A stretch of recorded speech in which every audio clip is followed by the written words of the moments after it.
name is Leora Eisenberg. I'm 17. I come from Minneapolis, Minnesota.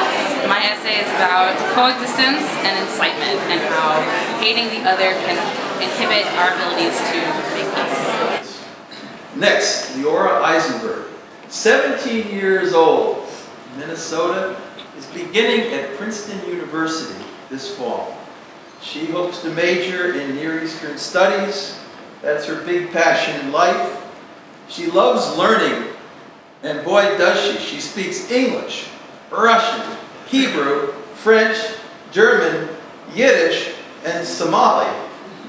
Woo! And uses these languages to communicate with people of all religions and cultures. She's a practicing Jew and brings her tradition and belief into all that she does. Hopefully, peace in the Middle East. She loves to write and has been featured at her young age in publications like the Jerusalem Post, the Jewish Daily Forward, Minnesota Public Radio, where Krista started out, and more. Leora, please.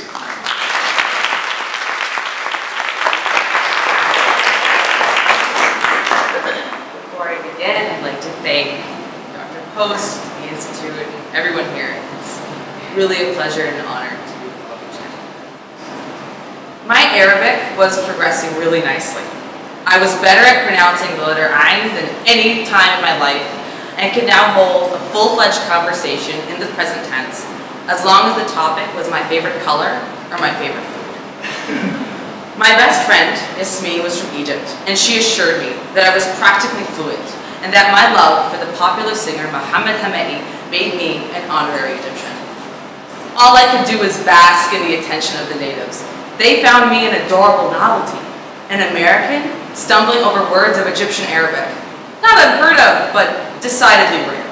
I Skyped with her and her brothers as often as I could, singing Hamedi's newest song lyrics and showing off my Arabic calligraphy.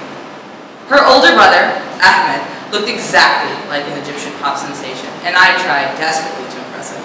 Her younger brother, Khalid, was particularly impressed by my painstaking work in Arabic script. I had practically become a part of the family. I mean, Yasmin and I were Skyping several times a week at this point.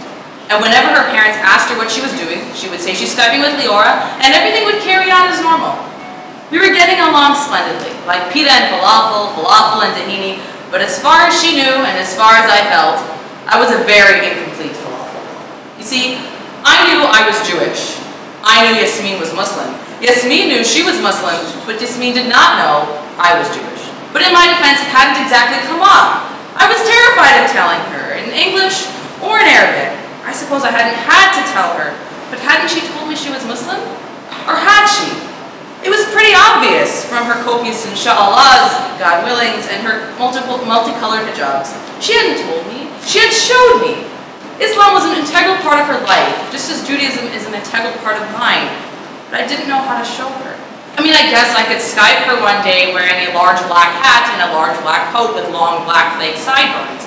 But that's silly. I wanted to show her the real me, the real Jewish me, not the fake Hasidic me.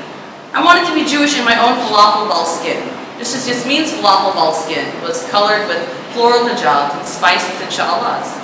So one day we were eating lunch over Skype. She'd already eaten, but wished me بالهنا والشفا, bon appetit. ده لحمة? She asked. Is that meat? لا أنا مش باكل لحمة. No, I don't really eat meat. She was confused. بس أنتِ بتاكلي لحمة ساعات, صح? You must eat meat sometimes, right? I shook my head, continuing in Arabic. I don't eat meat, because it's usually not kosher. Kosher? She asked. It's halal, but for Jews. I exhaled deeply and felt the color drain from my face. I mean, I was really nervous to see her reaction. Did she know any Jews? Did she want to know any Jews? Had she seen any Jews before? I told her the truth. I hadn't planned for it, but it was bound to happen eventually. I showed her my Judaism, and now the falafel ball was in her court. She nodded sagely and smiled. No pork? She asked. No pork. She grinned. We're very similar, you know. And Muslims don't eat pork either. I mean, there are Egyptian Jews. You can be one of them. I'm sure Mohammed Hamedi likes them too. I had finally showed her my Judaism. And I still felt like an honorary Egyptian, albeit an openly Jewish honorary Egyptian. an openly kosher Jewish honorary Egyptian whose best friend was an openly Hamal Muslim real Egyptian. She nodded, and we continued on. I was Jewish, she was Muslim, and in the end, we all just ate falafel, and if the world were perfect, my story would end here. We would all just eat falafel and live happily ever after, but the world is not perfect, and hate and discrimination are very real. I'm sad to say that friendships between Jews and Muslims are not so common. Yasmin and I are a rare case, and unfortunately one that's been fraught with political tension. All around the world we see cases of young people being taught to hate the other. And while we might dismiss such teachings as just words, such incitement leads to hate and murder. I just returned from 2 months in Jerusalem, where I lived at the crossroads of Muslim, Jewish, and Christian life. I was living not a mile away from where the latest wave of violence in Israel began. That wave had been building for years until last fall something finally snapped. I would argue that just words, incitement, triggered this violence. Hate had been broadcast on Palestinian Authority television for years, inspiring children to murder and commit atrocities in order to supposedly secure better lives for themselves and their people. These words were broadcast to thousands of young people in the region, ensuring that the language they hear inspires violence, their hate, and their actions, and their thoughts.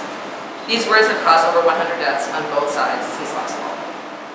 But if letters and sentences can cause so much pain, imagine the good that they can do. If I learned Arabic and in doing so made a friend for life, just imagine the other friends I can make. While in Jerusalem, I made a conscious decision with my words, to use them to eat the proverbial falafel with those who are predisposed to hate me because of my religion and politics. The Muslim shopkeeper, Yahya, called me pretty and made me a pair of earrings. We drank tea together and discussed life in Jerusalem simply because I dared to speak to him in his native tongue. We became friends when the world thought we should have been enemies. My Christian friend Wael showed me around his holy sites and confided in me that most non-Christians didn't even think to visit the area. All I had to do was use my words to ask. My Bedouin friend Muhammad texted me if I had plans one night, and I didn't. So we went out for pizza at 1 in the morning, and all we did was laugh. What I had to do was choose my words carefully and decide to use them for good. We often forget the power of language. The language that brought me and Yasmin together is a product of the same words that leads young people to stab others in the street. It is also a product of the same words that led me to Yael, Wael, Yahya, and Muhammad. It is a product of the same words that bring peace instead of incitement. We are often told to watch our words, and such advice is truly golden. Once we realize the power that our language holds, we can harness it to bring love, friendship, and yes, falafel.